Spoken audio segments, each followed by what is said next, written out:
Olá pessoal, tudo bem com vocês? No conteúdo de hoje, nós vamos falar sobre os níveis de organização do corpo humano. Nós vamos entender como é que o corpo humano ele é formado, de que ele é formado e como é que tem essa organização que faz com que a gente tenha todas as partes do nosso corpo que a gente consegue identificar. Então, para começar a falar sobre um pouco da organização do corpo humano, a gente consegue ver primeiramente que o corpo ele é simétrico. O que quer dizer simétrico? Então eu vou tentar passar um traço aqui o mais perfeito possível, mas eu não vou conseguir. Então, ó, se eu passar um traço aqui, bem no centro. Digamos que eu passei um traço no centro, certo? Mas não foi. E aqui bem? A gente consegue perceber que o corpo ele é perfeitamente simétrico. Não perfeitamente, né? Mas de modo geral ele é simétrico. A gente tem braços, ou mãos de um lado e do outro, braços de um lado e do outro, peito de um lado e do outro, a gente tem coxa de um lado e do outro. Enfim, o nosso corpo ele é simétrico, porque o que tem de um lado também vai ter de outro, de modo geral, certo? A gente depois vai ver que lá dentro do nosso organismo mesmo, vai ter, sei lá, de um lado vai ter um coração, do outro não vai ter, mas essa parte de fora que a gente consegue identificar é uma forma de organização, certo? Que é a simetria do nosso corpo. Mas nosso corpo também ele é composto por algumas características que, melhor, característica não, composto por algumas coisas que, vou pegar aqui o laser, que também dão sentido à organização do nosso corpo, que é os seres humanos, né? Nós humanos, nós apresentamos cabeça, tronco, que é essa parte daqui, membros superiores, que a gente tem, por exemplo, as mãos, a gente tem os membros inferiores, como é o caso das pernas, certo? Então, cabeça, tronco, membros superiores e membros inferiores é uma das partes que também vão identificar aí o que a gente chama de organização do corpo humano. Agora, de onde vem essa ideia de organização do corpo humano? Organização, de modo geral, dos corpos. O que acontece? Um cientista, ele analisando um pedaço de cortiça, ele percebeu isso no microscópio, certo? Então ele percebeu que essa cortiça, ela quando vista bem de perto, ela apresentava uns pequenos buraquinhos aqui, ó, como a gente consegue identificar. Ó. E ele percebeu que esses buraquinhos era a presença de células, ou melhor, eram espaços que deveriam conter células, mas como a cortiça já era um material morto, eram espaços onde antes haviam células, certo? Então eram espaços onde haviam células. Então ele percebeu que a organização do corpo ele partia aí das nossas células, que com o tempo foram sendo estudadas e hoje a gente já conhece um pouco mais delas, que a gente vai ver daqui a pouco. Então, ó, continuando, os organismos pluricelulares, desde um cavalo, tartaruga, passarinho, uma flor, uma árvore, aos organismos unicelulares, como uma alga que existem também, além das algas que a gente consegue identificar lá nas praias, a gente tem algas que também são unicelulares. Os protozoários, os fungos, as bactérias. A gente, todos esses aí, eles vão ter uma organização. E essa organização ela vai partir desde de materiais que vão estar no citoplasma dessas células, como é o caso aqui, ó, a gente vê diversas materiais que vão estar no citoplasma de algumas células, há uma parte maior que já é o próprio corpo humano. Então a gente já parte da organização desde da formação da célula até a junção das células em outras partes que vão construir todo o corpo humano. Então, partindo aí dessas células, que é a parte da organização, a gente consegue identificar que algumas células, desde células animais a células vegetais, elas vão apresentar uma organização que é a presença de algumas substâncias presentes aí na composição desse material. Então, ó, a gente vê que uma célula, a célula animal, por exemplo, que é esse exemplo, ela é composta por um núcleo, por ribossomos, citoplasma, que é essa parte líquida, as mitocôndrias, a gente tem os lisossomos, os vacúolos, a membrana celular, a gente tem um complexo de Golgi, a gente tem um retículo endoplasmático. Então, ó, toda célula, ela existe, ela funciona para que ela consiga realizar a sua função essencial e consiga sobreviver a partir de uma organização que é a presença de todos esses materiais. E veja que, diferente das células animais, a gente tem também uma organização das células vegetais. A célula vegetal ela vai apresentar muitos desses materiais que estavam presentes nas células animais, só que algumas, como é o caso do cloroplasto, que é o responsável pela fotossíntese, na célula animal não vai estar presente. Então, uma das organizações das células vegetais é a presença do cloroplasto, que vai aí estar presente no processo de fotossíntese. E a gente também tem, cadê? Deixa eu ver onde está escrito aqui. A parede celular. A parede celular, que é essa parede que está em volta da membrana plasmática.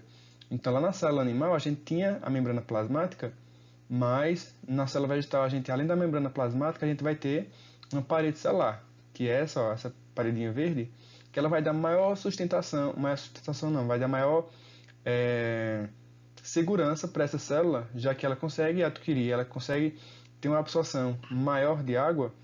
Então, em situações com uma grande absorção de água, essa célula não vem a se estourar.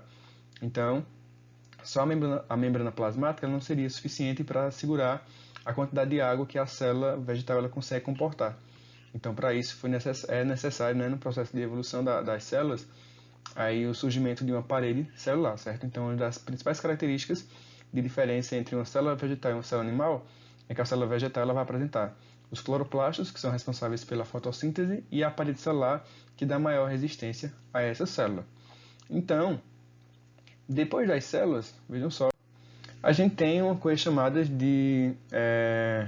Não, mas antes disso, segura um pouquinho que eu ia falar sobre tecido, a gente tem diferentes tipos de células no nosso organismo.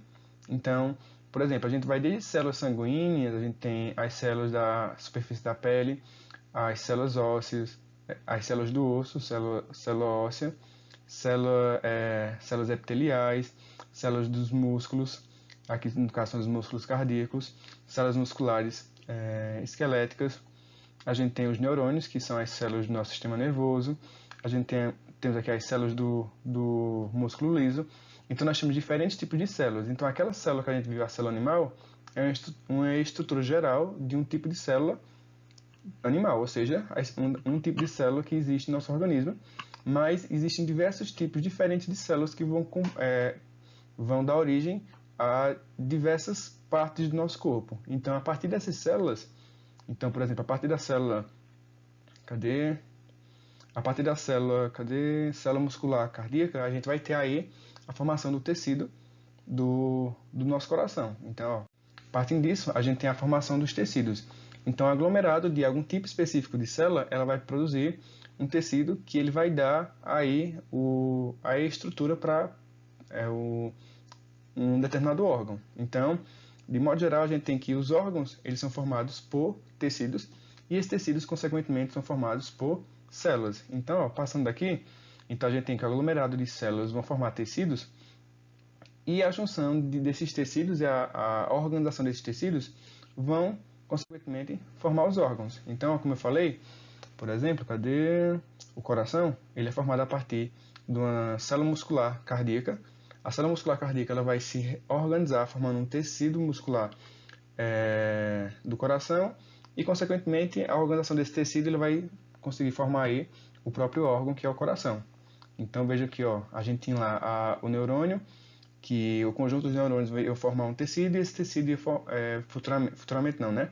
Posteriormente viria a formar o cérebro. Então, o cérebro é formado por tecido, que é formado, consequentemente, pelos neurônios, que são as células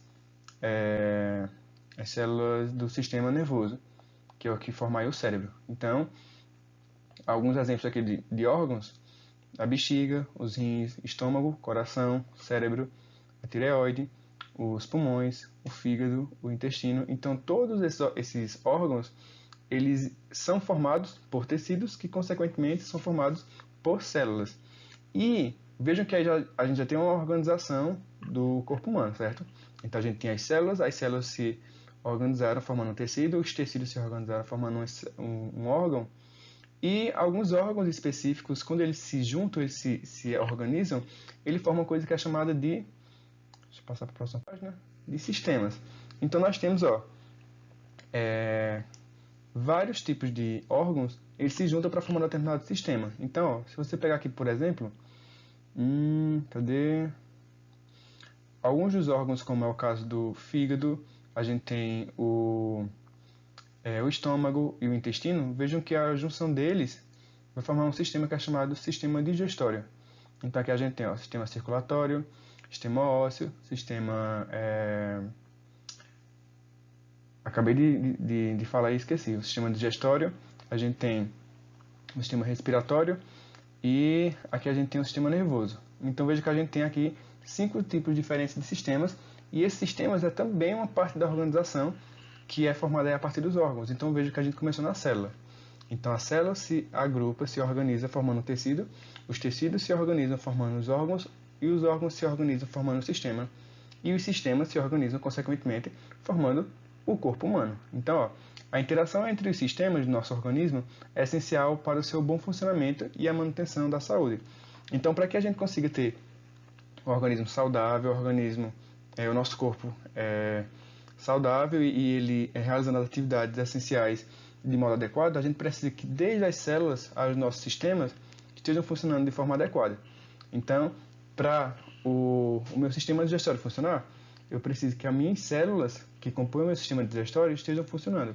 Consequentemente, que elas consigam formar os tecidos, que os tecidos consigam formar os órgãos, que os órgãos consigam formar aí o sistema. Então, novamente, a gente passa das células para o tecido, do tecido para o órgão, do órgão para o sistema e dos sistemas para o nosso corpo de modo geral. Entendido? Então, isso é para vocês não esquecerem que a gente tem aí essa organização do corpo humano que é essencial para o bom funcionamento do nosso organismo e que a gente consiga ter uma saúde bem legal para a gente conseguir realizar exercícios e conseguir viver bem. A gente precisa manter aí a nossa organização, a organização dos nossos sistemas, do nosso corpo de forma adequada. E para isso a gente precisa estar sempre com a saúde bem adequada, certo? Então, pessoal, a aula de hoje foi sobre isso. Espero que vocês tenham gostado e até a próxima aula.